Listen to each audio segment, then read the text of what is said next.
Estudo do Catecismo da Igreja Católica, com o Padre Bruno Leonardo Braga. Desejei ver com a inteligência o que acreditei. Santo Agostinho.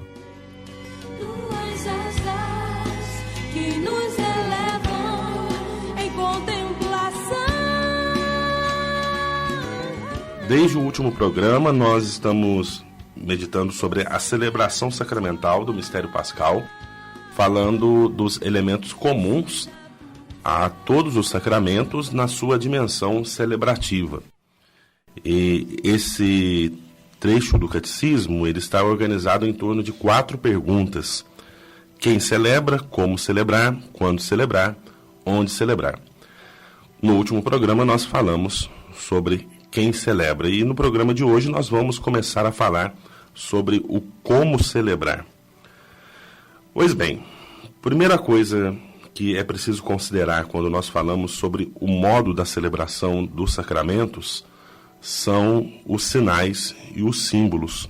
Uma celebração sacramental, ela é tecida de sinais e de símbolos.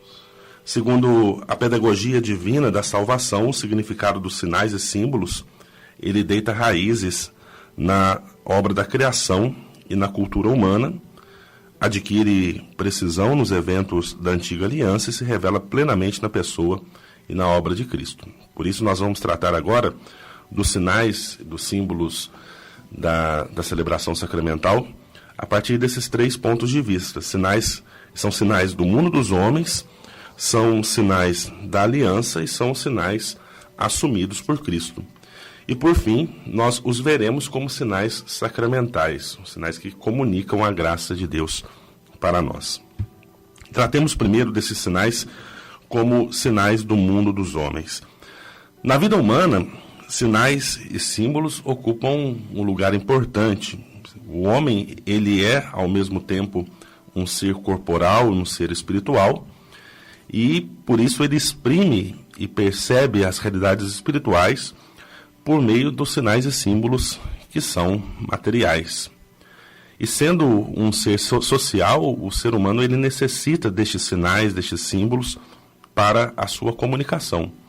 Da mesma maneira como para me comunicar com uma outra pessoa eu preciso do sinal da linguagem, eu preciso do sinal gestual ou até das minhas ações, também na minha relação com Deus eu tenho necessidade desses sinais. Mas também no sentido oposto, não só eu me comunicando com Deus, mas Deus também se comunicando comigo. Nós podemos entender que Deus fala a nós através dos sinais da criação visível. O cosmos material, ele se apresenta à inteligência do ser humano para que nós possamos, neste universo material, nesse universo da natureza, ler os vestígios de Deus, que é o seu Criador e também o nosso Criador. Então a luz e a noite, o vento, o fogo, a água e a terra, a árvore, os frutos, tudo fala de Deus, tudo simboliza ao mesmo tempo a grandeza e a proximidade de Deus em relação a nós.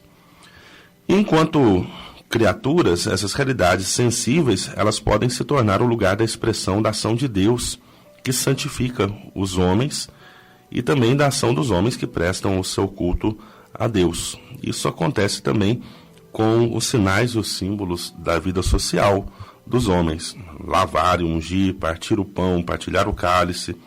Isso pode exprimir a presença santificante de Deus e também a gratidão do homem diante do seu Criador. As grandes religiões da humanidade, não só a religião cristã, elas atestam muitas vezes de maneira impressionante esse sentido cósmico e simbólico dos ritos religiosos. A liturgia da Igreja pressupõe, integra e santifica os elementos da criação e da cultura humana, conferindo a eles a dignidade de sinais da graça da nova criação em Jesus Cristo. Então, nesse primeiro momento, nós olhamos os sinais e os símbolos como meio de comunicação do ser humano com Deus e de Deus com o ser humano. Mas, dentro da história da salvação, na aliança, eles ganham um significado mais preciso. O povo eleito de Deus recebeu do Senhor sinais e símbolos distintivos que marcam a sua vida litúrgica. Já não são mais apenas celebrações de ciclos cósmicos e gestos sociais, mas são sinais da aliança, símbolos das grandes obras realizadas por Deus em favor do seu povo. Nós podemos nos recordar, por exemplo, a celebração da Páscoa, que dentro da cultura dos cananeus é uma celebração de um evento natural, é a celebração do início das colheitas. Mas dentro da aliança, quando o povo hebreu chega à terra de Canaã, a aliança vai dar um significado novo a essa celebração ritual, que vai se tornar não mais a festa de uma colheita, uma festa de um elemento natural, mas a festa da libertação do povo de Deus, uma exaltação do poder libertador de Deus. Então, entre os sinais litúrgicos da antiga aliança, nós podemos mencionar a circuncisão, a unção, a consagração dos reis e dos sacerdotes, a imposição das mãos, os sacrifícios e, sobretudo, a Páscoa. A Igreja vê nesses sinais uma prefiguração dos sacramentos da nova aliança. É o que nós vemos acontecer com a Páscoa. Uma vez que os hebreus estabeleceram esse significado mais preciso da Páscoa como uma festa do Deus libertador, ela anuncia a nova Páscoa, em que acontece a libertação real e mais profunda do ser humano, que é a libertação da escravidão, do pecado e da morte em Cristo. É a Páscoa de Jesus, que se tornará também sacramentalmente a nossa Páscoa, a nossa libertação. Então, os sinais não são apenas sinais do mundo dos homens, não são apenas sinais da aliança, mas são sinais assumidos por Cristo. Na sua pregação, o Senhor Jesus, ele se serviu muitas vezes dos sinais da criação para dar a conhecer os mistérios do reino de Deus. Basta lembrar em quantas parábolas Jesus recorre aos elementos da natureza para falar sobre o reino de Deus. Acontece com o reino de Deus, como acontece com a semente que é lançada na terra, como acontece com a colheita, e por aí vai, né? Então, Jesus, ele usa desses símbolos para falar dos mistérios do reino de Deus.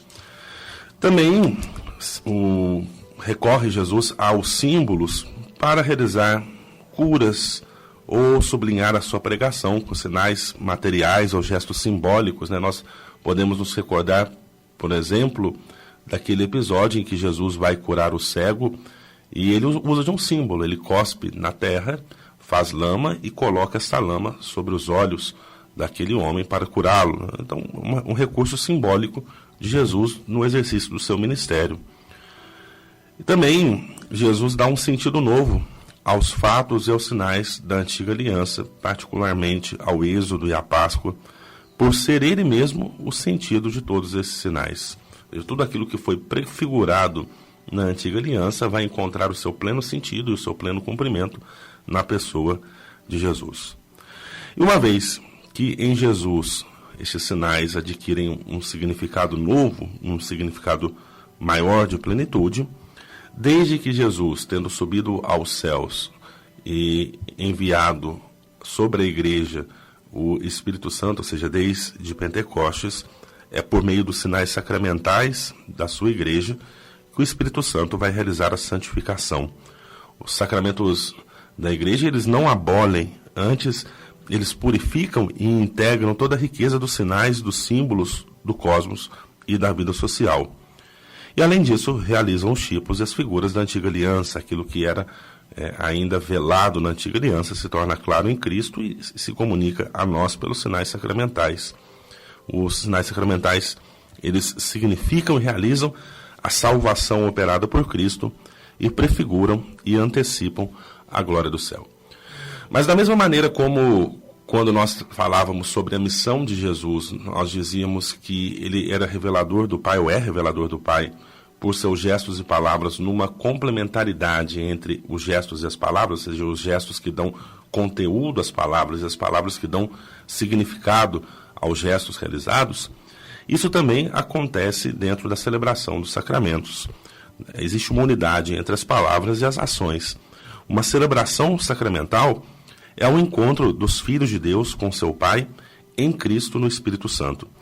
E esse encontro se exprime como um diálogo, mediante ações e palavras.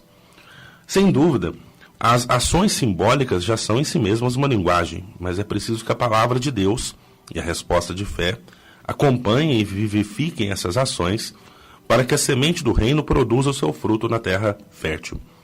As ações litúrgicas significam aquilo que a palavra de Deus exprime, a iniciativa gratuita de Deus e, ao mesmo tempo, a resposta de fé do seu povo. É assim que em todas as celebrações sacramentais nós temos uma liturgia da palavra, que é parte integrante dessas celebrações. Ela não pode ser deixada de lado, ela não pode ser dispensada. Para alimentar a fé dos fiéis, nós temos os sinais da palavra que devem ser valorizados. Por exemplo, o livro da palavra de Deus, tanto o lecionário quanto o evangeliário, deve ter um destaque dentro da celebração. A sua veneração por meio de uma procissão, ou por meio do incenso, ou por meio da luz, das velas. O lugar de onde é anunciada a palavra também tem um destaque. Não é segurar o livro na mão, mas existe uma mesa da palavra, que é o ambão. A sua leitura tem que ser audível e inteligível. Também a homilia do ministro, que prolonga a proclamação da palavra, tem a sua importância. E as respostas da Assembleia, as aclamações, os salmos de meditação, as ladainhas, a profissão de fé. Tudo isso é parte do diálogo do ser humano com Deus. Inseparáveis enquanto sinais e ensinamento, a palavra e a ação litúrgica são indissociáveis também enquanto realizam aquilo que significam, aquilo que está dentro da definição do próprio sacramento. O Espírito Santo, ele não só dá a compreensão da palavra de Deus, suscitando a fé, mas pelos sacramentos ele realiza também as maravilhas de Deus anunciadas pela palavra. Não é só uma recordação, é a ação de Deus no presente daquele que está celebrando. Então, o Espírito Santo ele torna presente e comunica a obra do Pai realizada pelo Filho bem-amado. Pois bem, nós não encerramos a nossa meditação sobre o como celebrar, mas o nosso tempo se esgota. Nós continuaremos essa meditação no próximo programa, tratando do canto e da música litúrgica, bem como das santas imagens que também são utilizadas na Sagrada Liturgia.